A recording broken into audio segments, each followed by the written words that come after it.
আসসালামু আলাইকুম বন্ধুরা, আশা করি আপনারা সকলেই ভালো আছেন। বন্ধুরা, আজ আমি আপনাদেরকে এমন একটি শিক্ষণীয় গল্প শোনাবো যা থেকে আপনারা অহংকারের পরিণতি সম্বন্ধে জানতে পারবেন। তো চলুন শুরু করা যাক। একদা বাগদাদের একটি গ্রামে এক শায়ক যুবক বাস করত। সে ছিল কোরআনের হাফেজ এবং আলেম। সে গ্রামের সকলকে দ্বীনি শিক্ষা দিত, মাদ্রাসায় ছাত্রদের পড়াতো, মসজিদে নামাজ পড়াতো। সে ছিল কোরআনের হাফেজ এবং সে ৬০টি ভাষায় পবিত্র কোরআন মাজিদ ব্যাখ্যা করতে পারত। ৩০,০০০ হাদিস তার ইলমে সংরক্ষিত ছিল। সে ছিল অসংখ্য নৈতিক গুণাবলীর অধিকারী এবং আল্লাহর একজন ইমানদার বান্দা। গ্রামের সকলেই তার কাছে ইসলামের শিক্ষা নিত, তার থেকে দ্বীনের তালিম নিত। একদিন সেই আলেম যুবক তার কিছু অনুসারীদের নিয়ে ইসলামিক জ্ঞান আহরণের জন্য দূরের এক শহরের উদ্দেশ্যে যাত্রা করল। যাত্রাপথে একটি গ্রামে এসে কাফেলাটি উপস্থিত হল। তার অনুসারীরা অনেকে ছিল পিপাসার্থ। তাদের মধ্যে থেকে একজন হুজুরকে বলল, সামনে একটি গ্রাম দেখতে পাচ্ছি, সেই গ্রামে গেলে হয়তো পানি পাওয়া যাবে। তখন আরেকজন বলল, কিন্তু এই গ্রাম তো খ্রিস্টানদের গ্রাম, তারা কি আদৌ আমাদের প্রবেশ ভালোভাবে নেবে? অনেক দ্বিধাদ্বন্দ্ব করা সত্ত্বেও তারা সেই খ্রিস্টান গ্রামে প্রবেশ করল। কিছু দূর গিয়ে তারা একটি গির্জা দেখতে পেল এবং দেখল সেখানে একজন খ্রিস্টান পুরোহিত তার অনুসারীদেরকে বয়ান দিচ্ছে। আরও কিছু দূর হেঁটে যাওয়ার পরে তাদের চোখে পড়ল একটি বড় পানির কুয়া। তারা দেখল বেশ কিছু মেয়ে কুয়া থেকে পানি উত্তোলন করছে এবং সেখানে উপস্থিত লোকদের পানি পান করাচ্ছে। শায়েখ খেয়াল করলেন মেয়েগুলোর মধ্যে একটি মেয়ে ছিল ভীষণ সুন্দরী এবং তার বেশভূষা ছিল ভীষণ জাঁকজমকপূর্ণ। সে ছিল অন্যান্য মেয়েদের থেকে একেবারেই আলাদা। তার গলায় ছিল স্বর্ণের হার এবং মাথায় হীরার তাজ। শায়েখ মেয়েগুলোর দিকে এগিয়ে গেলেন এবং তাদের মধ্যে থেকে একটি মেয়েকে জিজ্ঞেস করলেন, তোমাদের মাঝে এই মেয়েটিকে? তাকে দেখে খুব সম্ভ্রান্ত বংশের বলে মনে হচ্ছে, কিন্তু সে এখানে লোকদেরকে পানি কেন খাওয়াচ্ছে? তখন সে মেয়েটি উত্তর দিল, ও হচ্ছে আমাদের গ্রামের হাকিমের মেয়ে। অনেক বড় সর্দারের মেয়ে হওয়া সত্ত্বেও সে এখানে সকলকে পানি খাওয়াচ্ছে। তার কারণ হলো এখানে আমাদের গ্রামের কুমারী মেয়েদের জন্য রীতি হলো এই কুয়া থেকে পানি উত্তোলন করে মানুষকে খাওয়ানো। এতে করে তারা জীবন সঙ্গী হিসেবে ভালো স্বামী পায়। আর সর্দারের মেয়ে হোক বা চাকরের মেয়ে, সকলের জন্যই এই একই নিয়ম। এ কারণেই সেও এখানে আমাদের সাথে সকলকে পানি খাওয়াচ্ছে। ইলমে দ্বীনের অধিকারী সে শায়েকের মন ওই মেয়েটির চোখের দিকে আটকে গেল। সে অপলক ওই মেয়েটিকে দেখতে থাকল। একে একে সবাইকে পানি খাওয়ানোর পরে অবশেষে মেয়েটি গ্লাসে করে শায়েকের জন্য পানি নিয়ে আসলো। এক মুহূর্তের জন্য শায়েক ওই মেয়েটির চোখে হারিয়ে গেলেন। প্রথম দেখাতেই তিনি ওই মেয়েটির প্রেমে পাগল হয়ে গেলেন। এরপর ৩ দিন যাবৎ সে শায়ক যুবক খাওয়া দাওয়া ছেড়ে দিলেন এবং এক মনে সে মেয়েটির কথাই ভাবতে থাকলেন। তার অনুসারীগণ তাকে এরকম উদাস দেখে তার কাছে এর কারণ জানতে চাইল এবং তারাও তাদের প্রিয় শায়েকের এমন অবস্থা দেখে অস্থির হয়ে উঠল। তখন তারা তাকে বলল, আজ ৩ দিন হয়ে গেল আপনি কিছু খান না। আমরা যে উদ্দেশ্যে সফরে বের হয়েছিলাম সে উদ্দেশ্য তো পূরণ হলো না।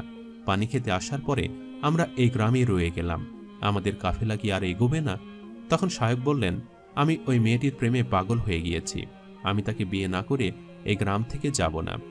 তখন তারা সবাই বলল, কিন্তু শায়েক, আপনি একজন মুসলিম ইলমে দ্বীনের অধিকারী ইমানদার একজন ব্যক্তি, আর সে একজন খ্রিস্টান নারী, আপনি কি করে একজন বিধর্মী মহিলাকে ভালোবাসতে পারেন? তখন তিনি বললেন, আমি কিছু জানি না, আমি তার মহব্বতে দিওয়ানা হয়ে গেছি। তোমরা যদি চলে যেতে চাও তাহলে চলে যাও, আমি ওই মেয়েকে নিজের করে না পাওয়া অবধি এই গ্রাম ছেড়ে কোথাও যাব না। এভাবে ১ সপ্তাহ পর্যন্ত তার অনুসারীগণ তাকে অনেক বোঝালো, কিন্তু তিনি কোনোভাবেই বুঝলেন না। অবশেষে তার অনুসারীগণ নিজেদের ঘর সংসারের কথা ভেবে সাহেবকে ছাড়াই দুঃখ ভারাক্রান্ত মন নিয়ে নিজেদের গ্রামে ফিরে গেল। গ্রামের সকলে শায়েকের ফিরে আসার খবর পেয়ে তার দরবারে ছুটে গেল, কিন্তু তারা গিয়ে দেখল শুধু তার অনুসারীরাই ফিরে এসেছে, শায়েক ফিরে আসেননি। তারা সকলে যখন সবটা জানতে পারল তখন তারা মনে খুব কষ্ট পেল। গ্রামের প্রায় সকল মসজিদ বন্ধ হয়ে গেল, মাদ্রাসা বন্ধ হয়ে গেল। যেসব জায়গায় শায়েক তালিম দিতেন সেসব জায়গায় তালা লেগে গেল। এরপর কেটে গেল বেশ কিছু মাস। তারপর অনুসারীগণ তাদের শায়েকের খবর নেওয়ার জন্য সেই খ্রিস্টান গ্রামে ফিরে গেল এবং তারা গিয়ে দেখল তাদের শায়েক গির্জার পাশে শূকর চড়াচ্ছে।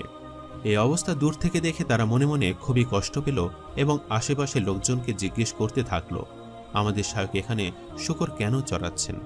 তখন তাদের মধ্য থেকে একজন লোক বলল, শুনেছি উনি নাকি কোনো গ্রামের মুসলিম ব্যক্তি, এই গ্রামে এসে গ্রামের হাকিমের মেয়ের প্রেমে পাগল হয়ে গেছে।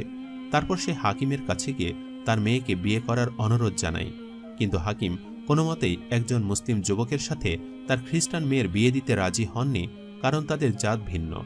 তখন ওই মেয়ের বাবা আমাদের শায়েখকে শর্ত দেন, যদি তিনি তার ইসলাম ধর্ম ত্যাগ করতে পারেন এবং তাদের গির্জার খেদমত করেন ও তাদের শুকর চড়াতে রাজি হন, তাহলে তিনি তার মেয়েকে তার সাথে বিয়ে দিবেন। তারপর থেকে সে ওই মেয়েকে বিয়ে করার জন্য এই কাজই করছে। এই কথা শোনা মাত্র তাদের মন কষ্টে ভরে গেল। তারা তাদের প্রাণপ্রিয় শায়েখের এমন করুণ পরিণতি মেনে নিতে পারল না। তারা শায়েখের কাছে গিয়ে বলল, হুজুর, আপনি কেন এসব করছেন? আপনি তো অনেক দিনই একজন ব্যক্তি ছিলেন। আপনি কোরআনের হাফেজ, 30,000 হাদিস আপনার মুখস্থ, পবিত্র কোরআন আপনি 7 ভাষায় ব্যাখ্যা করতে পারেন। আপনি কি সবকিছুই ভুলে গেছেন? তখন তিনি বললেন, আল্লাহ তাআলা একসময় আমাকে হিদায়াত দিয়েছিলেন, আমাকে অনেক জ্ঞানের অধিকারী করেছিলেন। আবার তিনি আমার কাছ থেকে হেদায়েত কেড়েও নিয়েছেন। আল্লাহ তাআলা যাকে ইচ্ছা হেদায়েত দেন এবং যাকে ইচ্ছা পথভ্রষ্ট করেন। আল্লাহ তাআলার খুব প্রিয় বান্দা ছিলাম আমি এক সময়, কিন্তু এখন আমি মুনাফিক হয়ে গেছি। এই বলে সে কান্না করতে শুরু করে দিল। অনুসারীগণ তাদের প্রিয় শায়েখকে এভাবে কাঁদতে দেখে 2 হাত তুলে আল্লাহ তাআলার কাছে দোয়া করল, যাতে আল্লাহ তাআলা আবার তাদের শায়েখকে সঠিক পথ দেখায়, আবার যাতে তাকে হেদায়েতের পথে ফিরিয়ে নিয়ে আসে। এরপর তারা ওই গ্রাম থেকে ফিরে আসার জন্য প্রস্তুতি নিল। দীর্ঘ 3 দিন পথে হাঁটার পর তারা একটি নদীর সামনে এসে থামল। এরপর তারা সকলে নদী থেকে পানি পান করতে শুরু করল। হঠাৎ তারা দেখল নদী থেকে তাদের প্রিয় শায়েখ উঠে আসছেন। তারা সকলে অবাক হয়ে বলল, আপনি নদী থেকে কিভাবে উঠে আসলেন? আর আমরা 3 দিন যাত্রার পরে এখানে এসে পৌঁছেছি, আপনি হঠাৎ কি করে এখানে পৌঁছে গেলেন হুজুর? তখন সে বললেন, তোমরা যখন 2 হাত তুলে আল্লাহ তাআলার কাছে আমার পুনরায় হেদায়েত প্রাপ্তির জন্য দোয়া করছিলে, আল্লাহ তাআলা তোমাদের দোয়া কবুল করে নিয়েছিলেন। তোমরা চলে আসার ঠিক পরে একজন বয়স্ক ব্যক্তি সেই পথ দিয়ে যাচ্ছিলেন। তিনি এসে আমাকে বললেন, আজ তোমার এই অবস্থা কেন জানো? কারণ তুমি তোমার জ্ঞান নিয়ে অহংকার করেছিলে। এই গ্রামে প্রবেশ করা মাত্র বৌদ্ধ ধর্মাবলম্বীদের দেখে তুমি মনে মনে বলেছিলে, আর এরা তো নিচু জাতের মানুষ, আর আমার জ্ঞানের কাছে এরা কিছুই না, এরা অশিক্ষিত মূর্খ। তুমি তাদেরকে মনে মনে অনেক ছোট করে দেখেছিলে। আল্লাহ তাআলা তোমার এই জ্ঞানের অহংকারে ক্ষুব্ধ হয়েছিলেন, কারণ তুমি যেসব জ্ঞান আহরণ করেছিলে তা সবই আল্লাহ তাআলার দান। তাই আল্লাহ তাআলা তোমার শাস্তি স্বরূপ তোমার ঈমান কেড়ে নিয়েছেন, তোমাকে বে-ইলম করে দিয়েছেন। আর এই কারণে যখন তুমি ওই মেয়ের দিকে তাকিয়েছ, ওই খ্রিস্টান মেয়ের প্রেমে তুমি পড়ে গেছ, কারণ তখন তোমার অন্তরে ঈমান ছিল না, এবং সেই মেয়ের প্রেমে পড়ে তার জন্য তুমি তোমার মাযহাব ত্যাগ করেছ।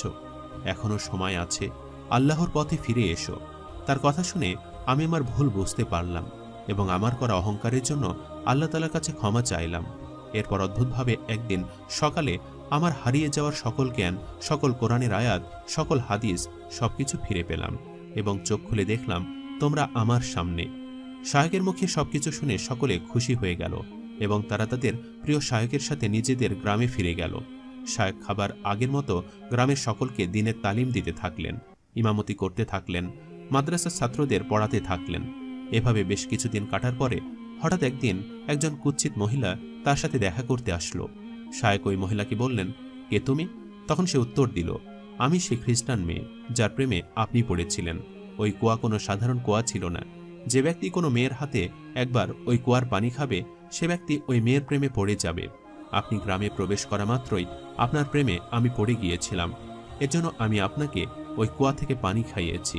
কিন্তু আমি যখন জানতে পারলাম আপনি আমাকে ভুলে গিয়ে আপনার অনুসারীদের সাথে আবার আপনার গ্রামে ফিরে এসেছেন, তখন আমি আপনার উপর ভীষণ রেগে গেলাম, আর আমার কিছু শাগরিদদের নিয়ে আপনার উপর আক্রমণ করার জন্য আপনার গ্রামের উদ্দেশ্যে যাত্রা করলাম। তখন একজন বয়স্ক ব্যক্তি আমাকে এসে সব বুঝিয়ে বললেন এবং এটাও বললেন, আমি যাতে আপনার ক্ষতি করার চেষ্টা না করি। আল্লাহ তাআলা আপনাকে অহংকারে শাস্তি দিয়েছেন এবং পুনরায় আপনাকে হেদায়েত দান করেছেন। আমি বয়স্ক লোকটির ওপর ভীষণ রেগে গেলাম এবং আমার লোকদেরকে তার উপর হামলা করতে বললাম। তখন একদল শুকর এসে আমার উপর হামলা করল, তারপর আমার চেহারা বিকৃত করে দিল। শায়েখ, আপনি আমাকে বিবাহ করুন বা না করুন, আমি আপনাকে ভালোবাসি। আমি চাই আপনি আমাকে কালিমা পড়ান, আমি মুসলিম হতে চাই। তখন ওই বয়স্ক লোকটি হঠাৎ সেখানে এসে উপস্থিত হলেন এবং শায়েখকে বললেন, বাবা, এই মেয়েটি তোমাকে খুব ভালোবাসে এবং সে তার মাযহাব ত্যাগ করে মুসলিম হতে চায়। তুমি তাকে কালিমা পড়িয়ে মুসলিম করে নাও এবং তাকে বিয়ে করো। যে ব্যক্তির কথায় শায়েখ পুনরায় সঠিক পথে ফিরে এসেছেন, কি করে বা তার কথা অমান্য করতেন তিনি ওই কুৎসিত মেয়েটিকে কালিমা পড়ালেন। অদ্ভুতভাবে কালিমা পড়ার সাথে সাথে মেয়েটি আগের মতো সুন্দরী রূপবতী হয়ে গেল। অতঃপর শায়েখ মেয়েটিকে বিয়ে করলেন। বাকিটা জীবন তারা দুজনে একসাথে ইসলাম প্রচার করলেন এবং সুখে শান্তিতে জীবন অতিবাহিত করলেন। সম্মানিত দর্শক, ভিডিওটি আপনাদের কাছে কেমন লেগেছে তা আমাদের কমেন্ট করে অবশ্যই জানাবেন। আর সবাই আমাদের সাথেই থাকবেন। আজ তাহলে এই পর্যন্তই। আপনারা ভালো থাকবেন, সুস্থ থাকবেন। আল্লাহ হাফেজ।